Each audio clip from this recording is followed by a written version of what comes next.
Hi, I'm Jeremy, the Zoo Nerd, coming to you live from my backyard in beautiful Los Angeles, California.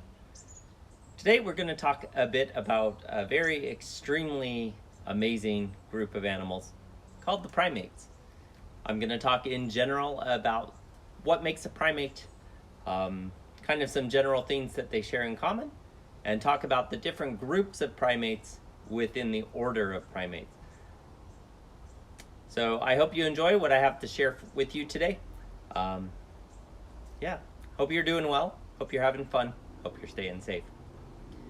So to start off with, what is a primate? A primate is a mammal, so that means it has hair, it has live birth, it's warm-blooded, it breathes air, and it feeds its baby milk. Those are all characteristics of a mammal. But specifically with primates, they belong to the order of primate. And to do that, they typically have some things that set them apart from other mammals. One of those is that they have very large brains compared to their body size, especially when compared with animals of similar sizes. They also have an increased reliance on vision and a decreased reliance on the sense of smell. So for primates, like us, we're primates, our vision is more important than our nose. And that's different than a lot of other animals. There are some others that definitely have really great vision and good senses of smell, but we have less of a sense of smell than most other animals. Most primates have tails, with the exception of apes and a couple of other species here and there. And most primates have these guys. Thumbs. That ability gives us the ability to grasp or hold things, and that definitely sets us apart from a lot of different types of animals. Now, primates are a very diverse group of animals. There's over 300 species of primates, and that makes us one of the most diverse groups of all mammals. Only rodents and bats have more species in their orders. And of those 300 species of primates, over half of them are listed as endangered. And at the end, we'll talk about some threats and some ways that we can all help out. Scientists have broken down the primates into 5 big groups. Of those, most primates fall into 2 of those groups. And then the other 3 groups kind of catch some unique differences. So to start off with, we're going to talk about what science has determined to be the most primitive of primates and one of the largest groups of primates, the lemurs. Now, if you don't know what a lemur is, I highly suggest that you find out. They're amazing animals, they're really curious, they're really cute, and they're really fun to watch. Now, lemurs all come from kind of the same place, and that is Madagascar. Madagascar is a very large island off the southeast coast of Africa. Now, there's some little islands nearby where some other lemur species live too, called the Comoros Islands. But all lemurs come from that area, and they don't live anywhere else in the world today wild. Lemurs can range in size from about 3 inches to about 28 inches. The biggest of which is called an indri. Indris are really cool. I'll see if I can find some good information about them later on. With lemurs, they have a better sense of smell than most other primates, but a little less likely to rely on their vision compared to the other primate groups. They have a variety of different things they eat. Some of them will eat bugs and small animals. Some of them eat only leaves. A lot of them will eat different fruits, seeds, nuts, and flowers off of plants. And occasionally some of them will eat the sap or the gum from a tree. Many lemurs are endangered, especially since they only live in that one space, that one island of Madagascar. Although that is a pretty big island, it faces a lot of struggles as an island, as a country, and as the natural resources are disappearing on that island.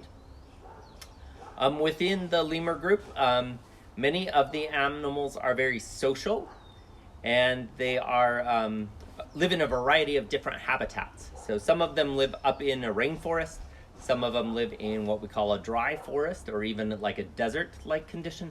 And some of them live in and around people, where some of them live far, far away from people and don't want any interaction with people. Lemurs are one of the biggest groups in the primate order, and there's constantly new species of lemurs still being discovered by science, which is really fun and exciting. The next group of primates is kind of a catch-all of the species that don't fit in with the others so much, and it includes the lorises, a strange animal from Africa called the poto, and the bush babies, which are also African. So we're going to talk about those three things, but note that they are all kind of related to each other.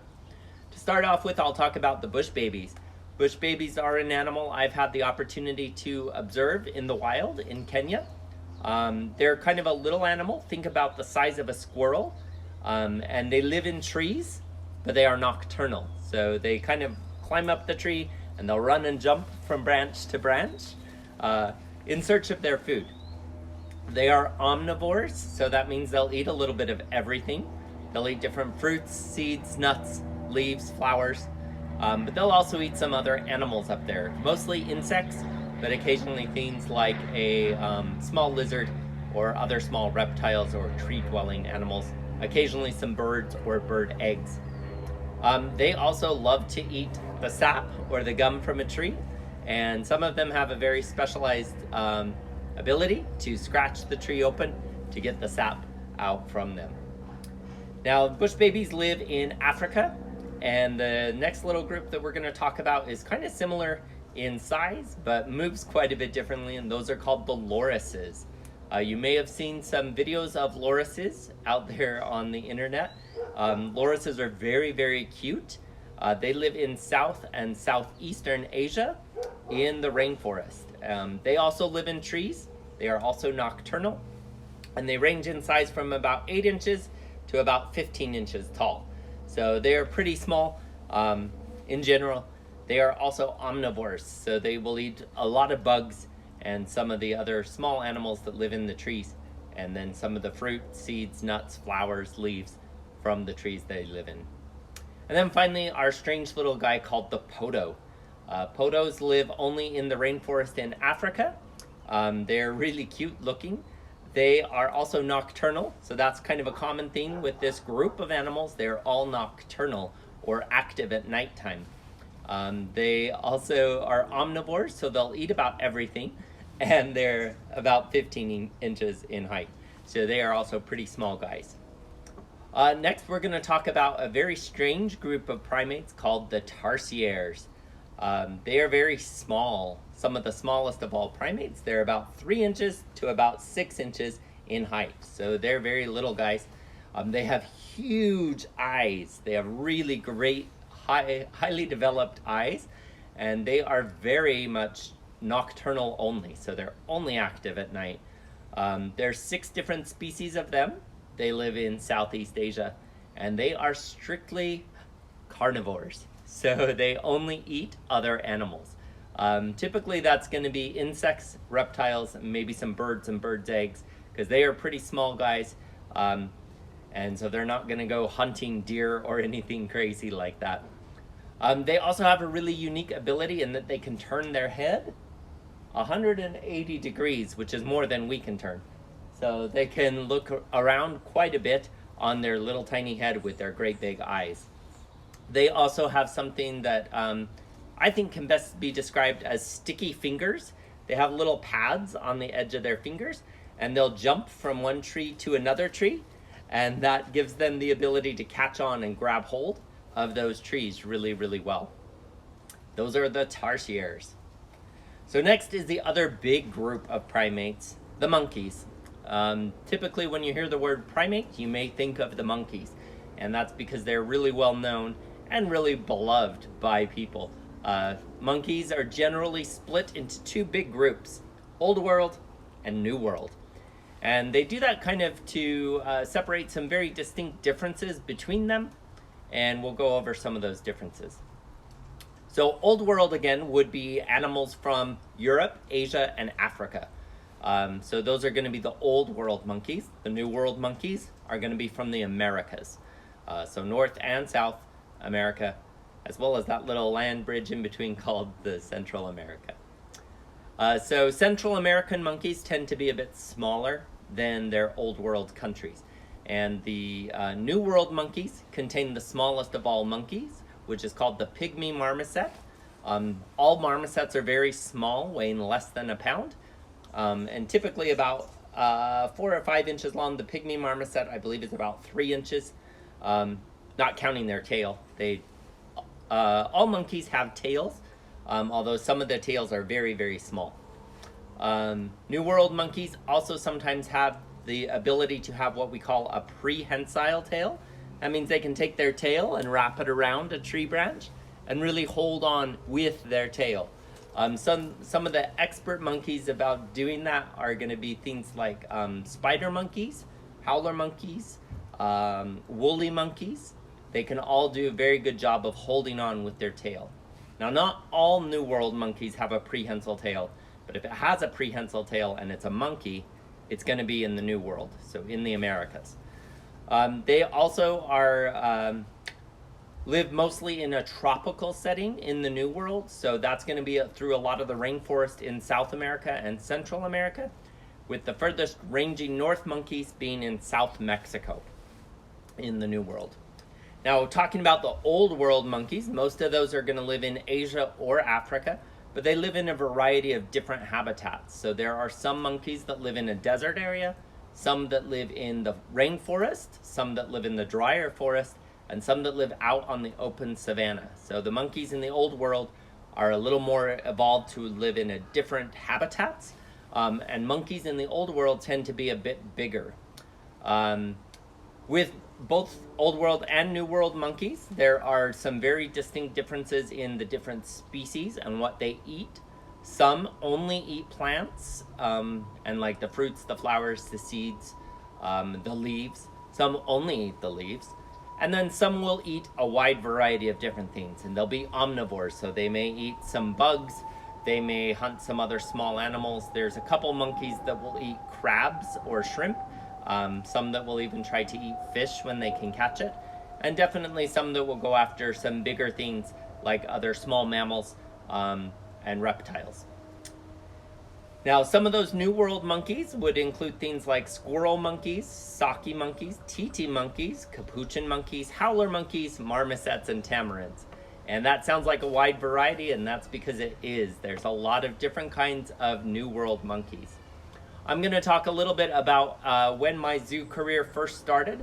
I was a volunteer at Utah's Hogle Zoo in Salt Lake City, and I worked alongside keepers taking care of 5 species of monkeys. So monkeys were very important to me personally as I started my zoo career. I was able to work alongside the keepers taking care of those monkeys, helping prepare their food, helping clean up after them, helping prepare their enrichment, and talking to the public about them. And through that process, I really developed a great love for monkeys.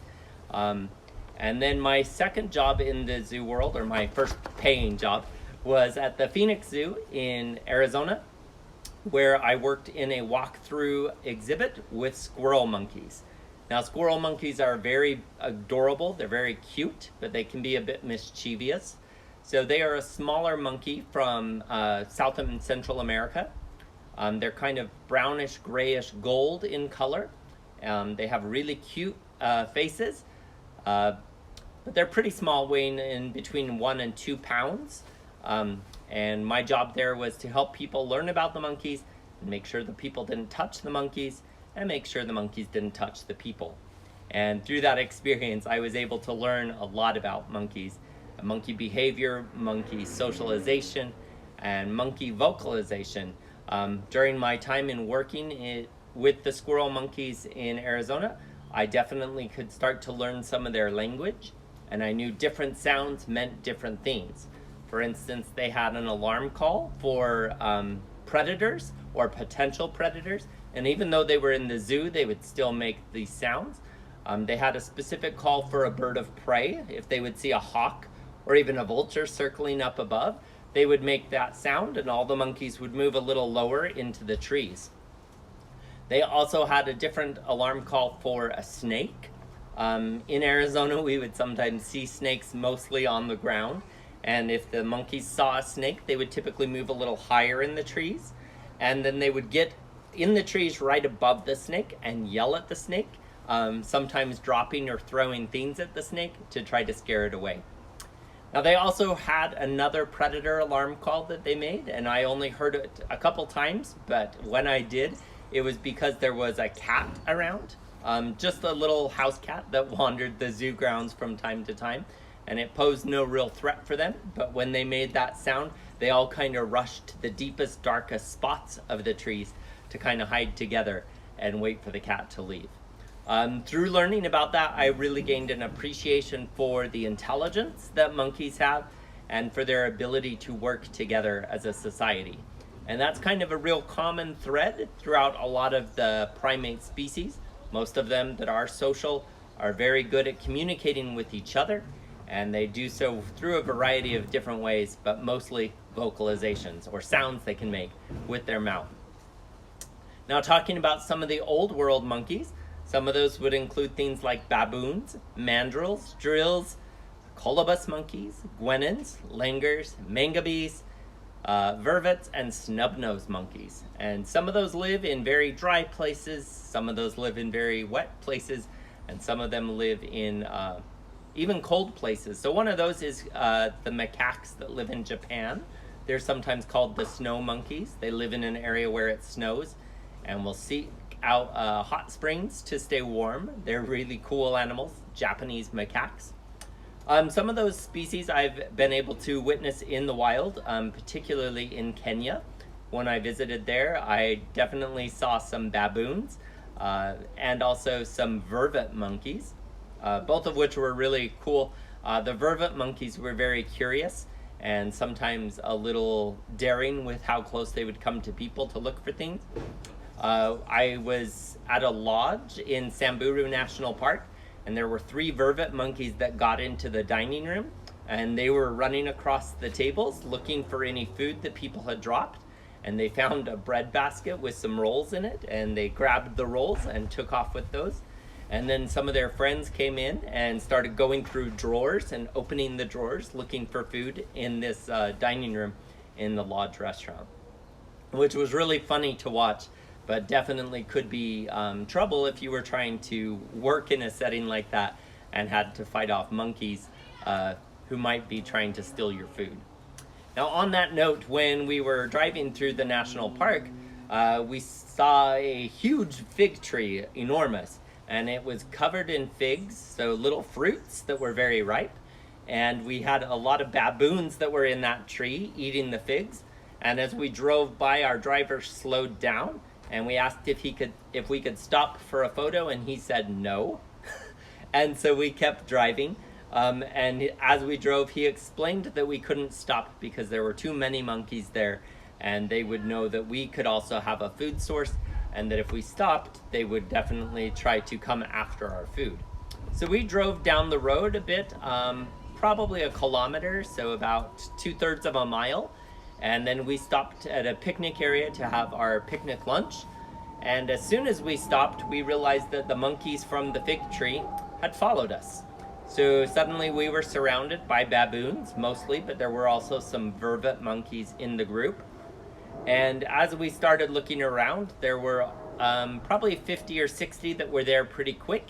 And within a few minutes, that went up to over 100 individual animals that had followed us over to the picnic ground. As we were getting out of the trucks, one female monkey with a baby on her belly ran through the truck and grabbed a yogurt container out of our picnic lunch and went and climbed up in a tree and ate the yogurt and watched us. And the other monkeys were certainly watching to see if similar things could happen. Now, at this point, I had worked in the zoo world for several years, and my good friend, who was kind of our English-speaking guide, she explained to me that I had to take the first watch along with her and our 2 guides, and that we were to make a perimeter and try to keep the monkeys away while everybody else ate their lunch in between the 2 trucks. I was a bit intimidated, to say the least, so I found a stick that was probably 3 feet in length, and I held it up, and the monkeys backed off a little bit. But they didn't back off that much. They stayed maybe 10 feet away from me. One of the big males, which the big male baboon probably weighs about 40 or 50 pounds, kept showing off his big sharp teeth, which are about 2 inches in length, kind of threatening me. And I just kept like smacking my stick on my hand and raising it up in the air, and then the monkeys would take a few steps back. Now the monkeys were very smart, and they kind of surrounded us in a whole big circle, and they would notice if 2 of us that were watching the perimeter got close to each other, that then left an opening somewhere else, and they would flash a quick look to each other with their eyes, and then that would signal that monkey to go in and try to steal some food. So they did make a couple of attempts. They did get a couple other food items. So after the first group of people had eaten, then we kind of traded places with some of the others and ate some food. And by this point, the monkeys realized they weren't going to get much, and they started to dissipate. Now, all of that was a little scary to me, but also a very good learning opportunity for how the monkeys communicated with each other, and also their ability to think through problem solving, which was really remarkable to experience firsthand and see that. But that is definitely a trait amongst most monkeys, is that they will work together. And in that setting, we had the baboons and the vervet monkeys, and although they're different species, they did coordinate and communicate a little bit together. Although if there would have been food thrown out, the baboons would have definitely gotten that food, as being the bigger of those 2 species. Now moving on from monkeys, we're going to talk about the apes. Apes are the largest in size of all primates. And they are generally broken down into 2 different groups. So the great apes, which you've probably heard that term, and the small-bodied apes, which you may not have heard of, but that would include the animals called gibbons and siamones. There are about 20 species of those. You maybe have seen them or definitely heard them in a zoo setting. They're really amazing and very, very vocal. The small-bodied apes of gibbons and siamones typically stand between 2 and 3 feet high.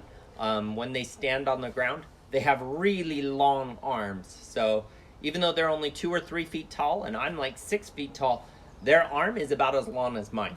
So they have really long arms. And that's excellent for them because they use it to swing from tree branch to tree branch in their jungle forest. And a gibbon going full speed can make jumps between trees about 15 feet, which is really impressive for an animal that size. They can be heard from miles away. When I lived in Phoenix, I lived about a mile from the zoo, and I could hear the siamones, which is kind of a type of gibbon. I could hear them in the morning from my apartment a mile away, no problem at all. In the jungle, they could probably be heard a little further because there's less other noises like cars or planes or helicopters, that kind of thing. Definitely not as many people around. Gibbons are also have a unique throat sac that helps them to make that loud noise. That's common in most of the species, not all of them. But they usually live in a small social group. So it's usually a pair, a male and a female, and maybe their newest baby, and maybe their baby from 2 years ago, and possibly their 3rd child from maybe 4 years ago. And then that child would move on and find its own family group. But they will be vocal typically in the morning, and again maybe 1 or 2 other times during the day.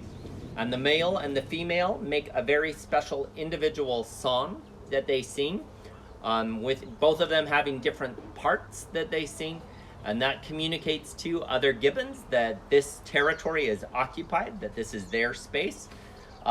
And it also communicates that there are 2 of them. That way, if there's a younger single animal passing through looking for a family to join or a mate, it would know that this space is taken and that there's already a pair there. Now, if it's by itself, it may make some noises on its own, advertising, hey, I'm single over here. Who else is single in this forest and wants to meet up and be my mate? So really amazing vocal communication from the gibbons, some of the loudest of all primates for sure. Talking now about the great apes, those are generally classified as 5 different types. Chimpanzees, which most people are quite familiar with, and then they're closely related but very much less known bonobos that are cousins. They are sometimes called pygmy chimps, and for a long time people thought that they were the same species, but they are in fact 2 different species. And then orangutans, which there are now 3 different species of orangutans listed, which is new scientific determination within the last year or two. For a while they listed them as 2 species, Bornean and Sumatran, living in 2 different island groups, and they have now added a 3rd species within the last 2 years. The name of that slips my mind right now, and it's a hard word to say, but I'll post something up about orangutans later. And then, of course, gorillas are also a great ape. And there are, I believe, 4 different species of gorillas: western lowland, eastern lowland, cross-river gorillas, and mountain gorillas. So there are 4 different types of gorillas. They inhabit different areas in Africa. And then, of course, humans are the 5th of those great ape species. So orangutans live in Southeast Asia on 2 large islands, Borneo and Sumatra. Bonobos, chimpanzees, and gorillas all live in the rainforest in Africa, and they kind of live in different sections of the big rainforest areas in Africa. With the mountain gorillas also living in the rainforest up on some very high volcanoes called the Virunga National Park that is in Uganda. Very interesting animals, the mountain gorillas. But that's kind of the great apes. Great apes are very, very smart animals. In my zoo experience, I worked a bit with the orangutans at the Phoenix Zoo, and I was on the committee that helped design and plan their new exhibit. And during that, I worked very closely with the orangutan keeper to learn more about them and their specific needs, and how to best create an exhibit that would be orangutan proof. Scientists have often wondered which of the great apes are the smartest, and there's different studies that have been done, different things that have been looked into as to which species is smart and how they do things.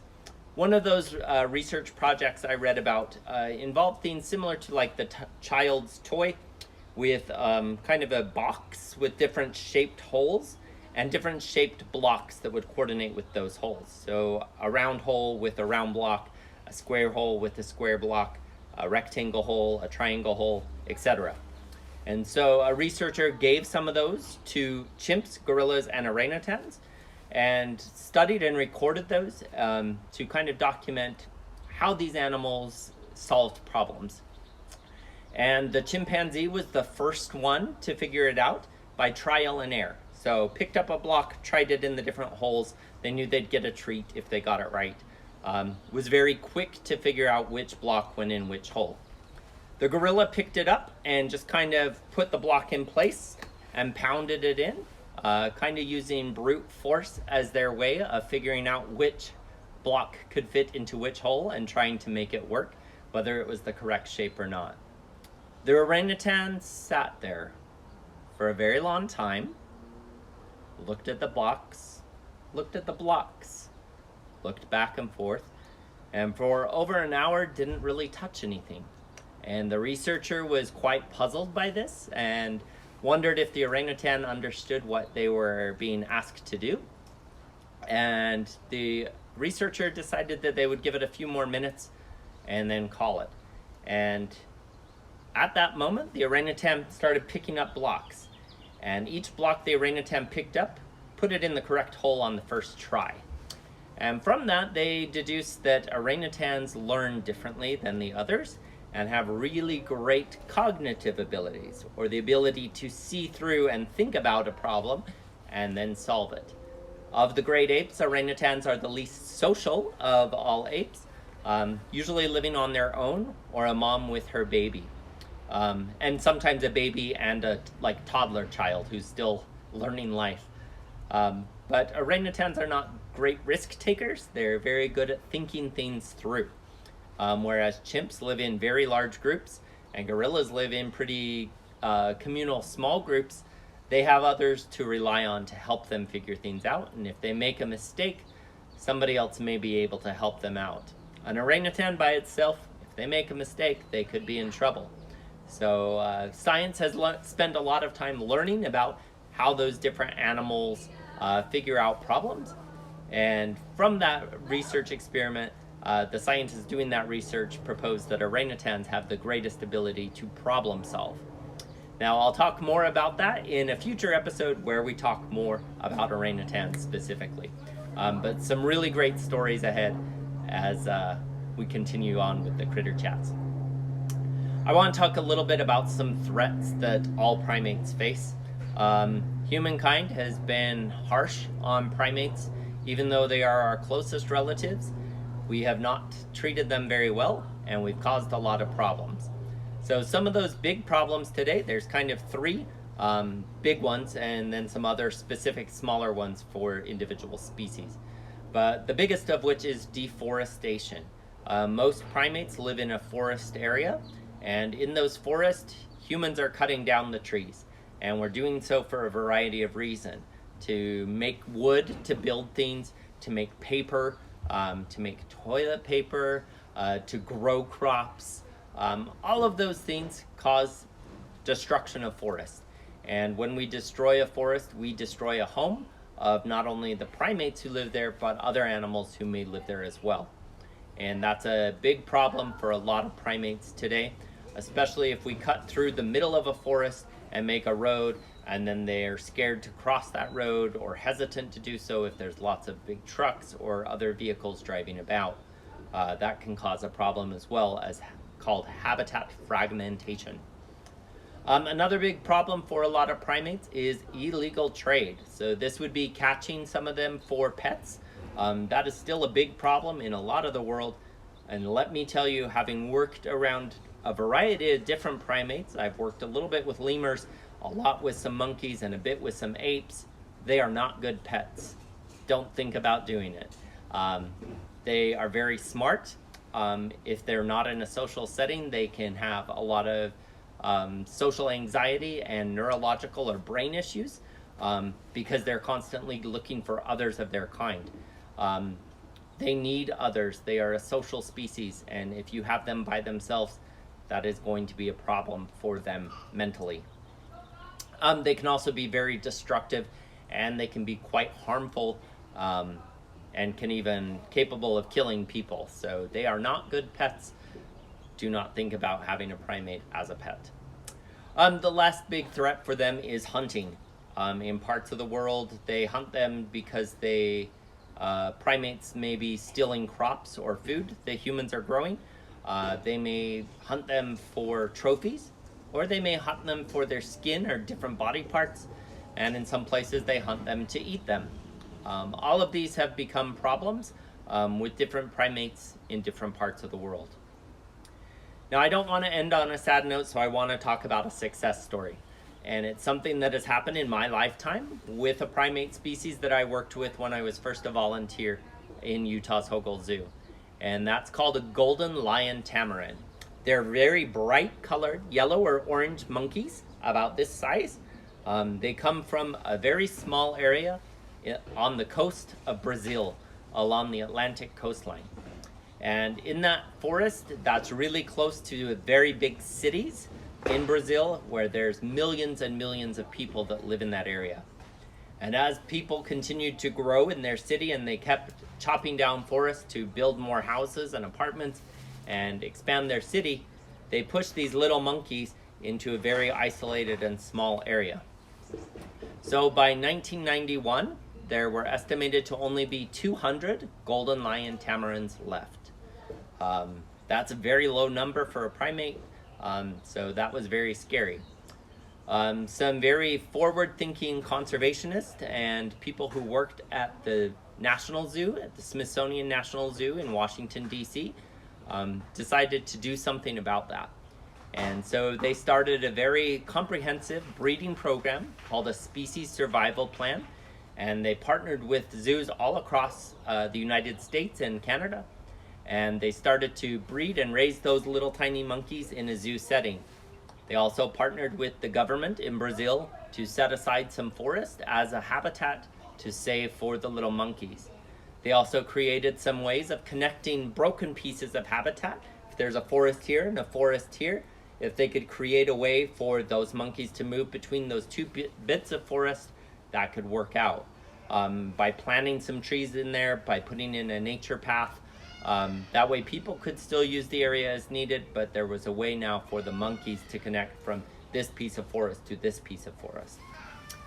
These different elements that they were working on all paid off, and by 2001, so just 10 years later, they celebrated the 1,000th birth of the golden lion tamarins, which was a huge milestone because it took them a few years to figure out exactly what they needed and how they needed to work to reintroduce animals born in a zoo back into the wild to live in a jungle.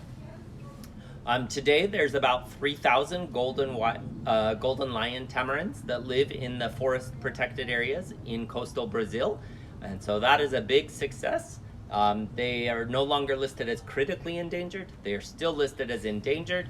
And the species survival program in the North America zoos still definitely is going on. In Brazil, they've also started to recognize the golden lion tamarin as one of their national symbols. It even now appears on what would be equivalent to their $20 bill. There's a picture of the monkey. And so they have started to take a lot of pride in their monkeys and help educate and share their success with others around them. So for our special shout out today, I want to talk a little bit about the Jane Goodall Institute. Jane Goodall, if you do not know her, she just celebrated her 86th birthday. She is a conservation hero of mine.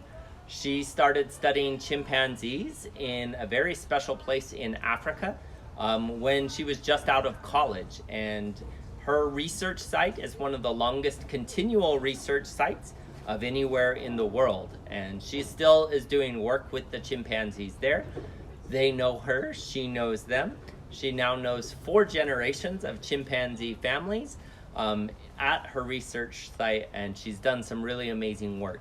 But the Jane Goodall Institute is more than just chimpanzees. They help champion wildlife around the globe, and they've done some really great work. So check them out, a really cool organization that's done some amazing things. I hope you've enjoyed our Critter Chat today. I'll be doing future episodes of different species of primates down the road. I wanted to do this one because primates is such a huge group, and I wanted to talk a little bit about who they are in general before we get into more specifics down the road. But I hope you're staying safe. I hope you're being happy. I hope you're having some fun and learning some things.